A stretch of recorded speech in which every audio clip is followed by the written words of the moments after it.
Welcome back to my video series on the Kowa Spoke Cutter. Today we're covering another major maintenance item, and that is the dies. Here's the short block with the short stationary die. Here's the slider with the long moving die. First thing we're going to cover is removal. It's pretty simple. Short block, you turn it over. On the back are two Allen screws. 3mm Allen key.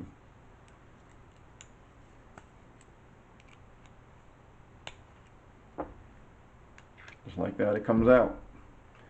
It has red lettering on this side. I'm going to put it down exactly like that with this thread facing that way.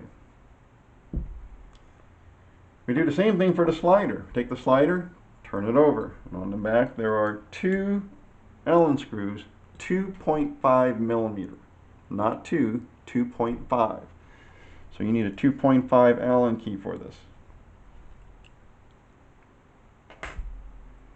And now the die should be free to come out. I'm going to put it down with this red lettering up and the dies facing that way.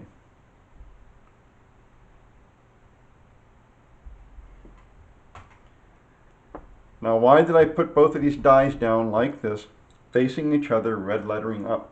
Because that's how you want to install a set of dies for the very first time. You want to orient them in a specific way as a reference. So I'm using the red lettering facing upwards or away from the machine the first time I put them in.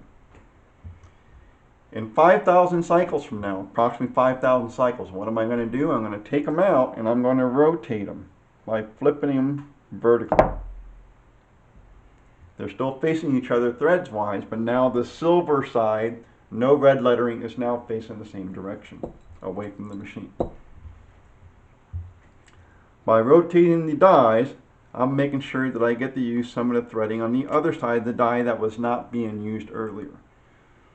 When you roll a spoke, you're only using about 5/8 of the die surface. The last 3/8 are untouched. By rotating, you put the other side into use. This is one way to maximize your die life. 5,000 cycles from now, I'll take them out again and I'll rotate them again. Back to the red lettering side. And I'll repeat this process until I'm done using the dies. This is a brand new set of dies, so I'm starting them off using the red lettering side, facing away from the machine or out from the body of the machine, same orientation.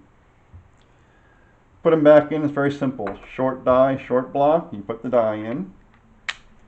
There's two circular cutouts in the corner. That's where you're applying downward pressure and pressure towards those corners.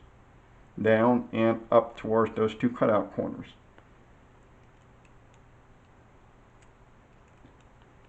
And I'm going to lock down the Allen screws while maintaining that pressure, finger tight.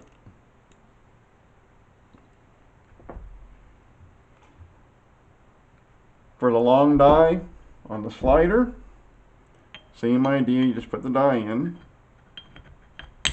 But on the slider, the circular cutouts in the corner are near the bottom of the slider. So my die pressure has to be down and towards those circular cutout corners when I turn this over and lock down the Allen key. So I'm using several fingers. Inward and downward pressure while locking these Allen screws.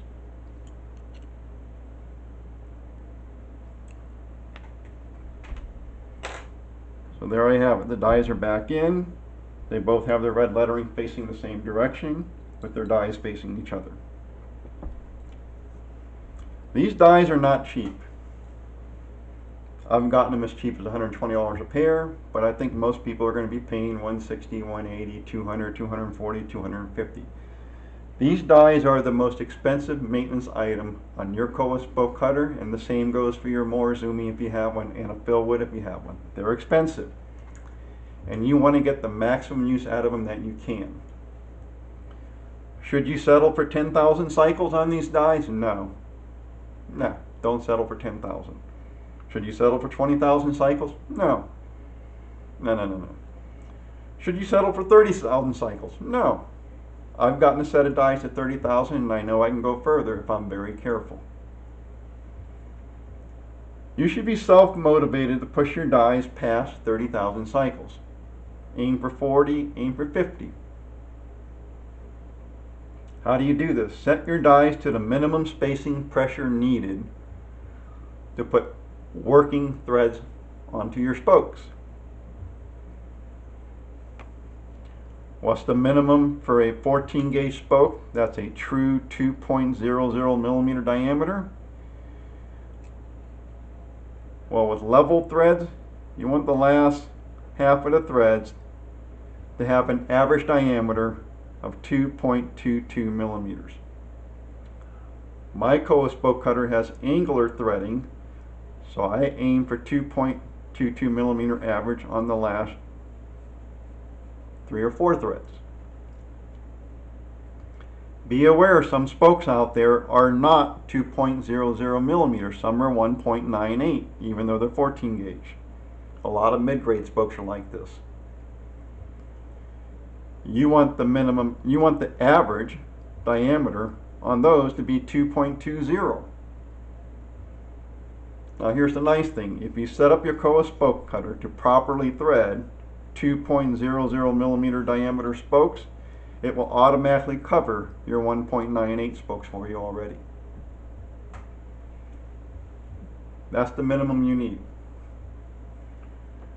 Lubricating your dies helps. Lubricating under pressure helps keep things cool. As I already mentioned, rotate your dies every 5,000 cycles.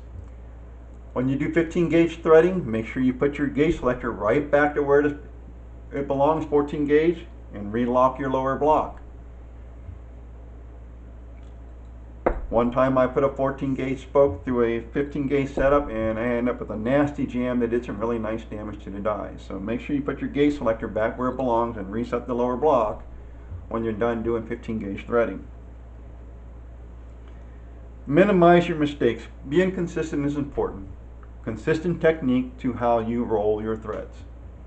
The more consistent you are, the fewer jams, the fewer forced rolls, the less damage on your dies will last longer.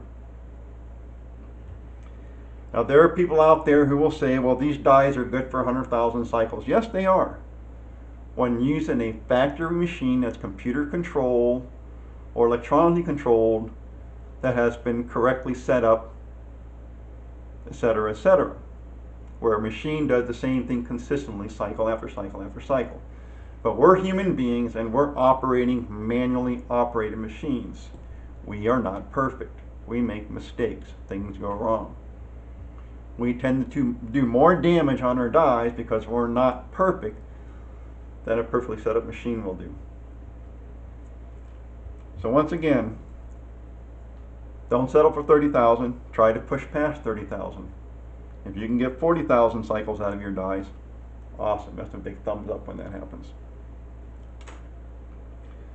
So there you go for die maintenance, die installation, die replacement, die rotation, and how to take care of your dies. And that's all for this video segment. See you in the next one.